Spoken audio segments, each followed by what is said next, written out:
Hey guys, Mason here, Cardinal Gaming. What a doozy I got for you guys today. I'm sure everybody else is making videos about it, and me being sitting here and making a video about it, it's probably not going to be anything new or anything that you haven't heard yet. But that being said, please like and subscribe and continue watching the video. No, we're talking about PSA and the absolute catastrophic failure. And just it's beyond too much of a good thing. There is such a thing, and PSA hit that point probably 6 months ago when they were already backed up and didn't have enough people to process the cards coming in, let alone able to grade these cards in a timely manner.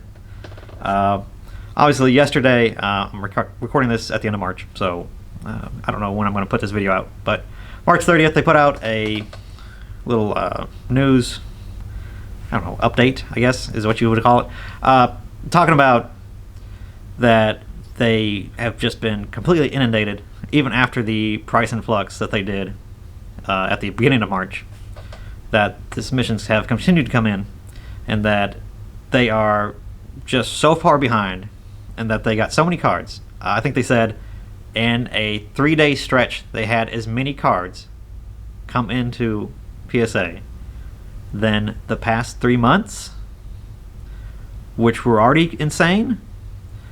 So that's just giving you an idea of just how absolutely just a disaster of growth. A disaster of growth? Is that even a thing? I don't even know what to call this because it's so unprecedented. It's so a phenomenon that we've never seen, that it's just blows my mind. It's crazy. So they have officially said they have stopped submissions to work through the 12 million cards that they currently have, and that they're putting priority on the submissions that they have already received, and that working through the backlog of what was submitted, 8 months ago now, and finally getting those finished and worked out. They have said that they are through August into September now, I think. They should be in the middle of September, are close to that area of getting cards back and returning. Remember, the peak time for Logan Paul and Pokemon hit right mid-October. So we haven't even got to Pokemon yet. This is just them working through the normal backlog of stuff they're receiving, and mostly sports stuff. We are still probably a month or two out from Pokemon really just being returned and just flooded back onto the market. And we've talked about this plenty of times. I've made plenty of videos on it. If you want to go back and watch them, I'll probably put them up in the corner here if I'm smart and remember to do that. That there's just going to be, this is only going to expedite the amount of PSA slabs that come onto the market, and just, forget the junk slabs, just the amount of slabs that are returning, even if they have good grades, that the market is just, there's just going to be so many of them. We just can't, either they're going to be so low that people are just going to start, well, this is crazy, let's snatch them all up, or we're just going to be so flooded with them that nobody even wants them. People will want them. That's obviously an exaggeration, but we're just going to have so many graded cards that it really kind of makes you wonder, what does PSA, or just grading in general, let's not throw PSA under the bus, that, they have done plenty to screw themselves on this, but they are definitely, just one of the three horsemen of grading. And they all have seen, growth and growing pains in this whole past half a year, going on a year now. So yeah, it's just, it kind of makes you wonder if there's so much graded cards out there, they kind of lose that premium. And the more cards we see, and the more examples of even modern cards we have coming back, and either they're all getting perfect 10s and 9s, or there's cards returning and they get a 6, and you're like, I don't know why, I've seen nothing on this card, and you kind of see these weird discrepancies that it's the internet. People can say anything on the internet and say it's one way and not the other way. I'm in no way questioning the grading, but when you see so many more people saying, hey, this is a weird grade, why did this happen?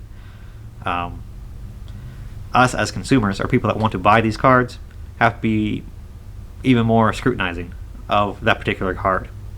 And instead of just going on eBay and clicking, hey, I want a PSA 10 Rainbow Chunky Chew, just buy the first PSA 10 I see. We really need to be looking at inspecting the cards, zooming in, if they have good photos, good lighting, making sure that all those stuff checks out, because we have seen people that have done these returns and looked at the card beforehand and looked at it afterwards, and there is ink chipping on the edges, or edge wear, or just where the cutter that cut the card was dull and it kind of flipped the card end up and knotted up pretty bad, and it still got a 10. So we are seeing examples of this take place, and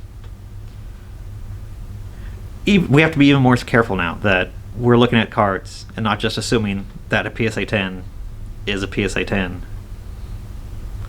even though it says PSA 10 on it.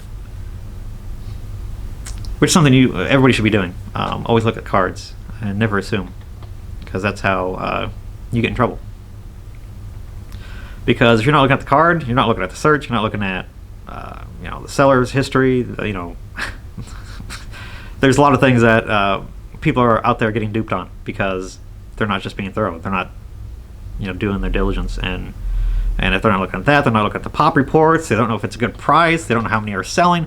It's just, if you can't even look at a card that you're going to spend potentially hundreds or thousands of dollars on and take the time to zoom in on that picture, it just doesn't bode well for the confidence that I have as a buyer potentially, and that are and people are selling these cards out to these people, and they come in and move them on to other people, and or just again, just the grading companies in general, whether or not I can trust them. And I got to look at that card myself.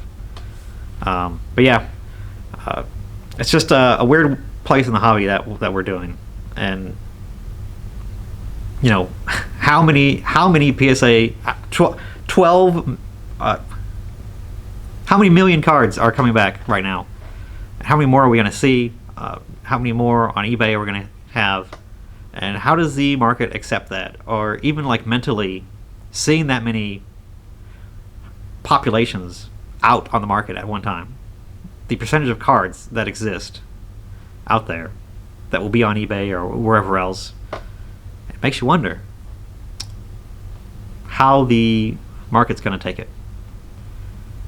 Because if something that is, like I said, it has a premium, it doesn't have a premium anymore, and it's just everywhere, why am I paying for that premium?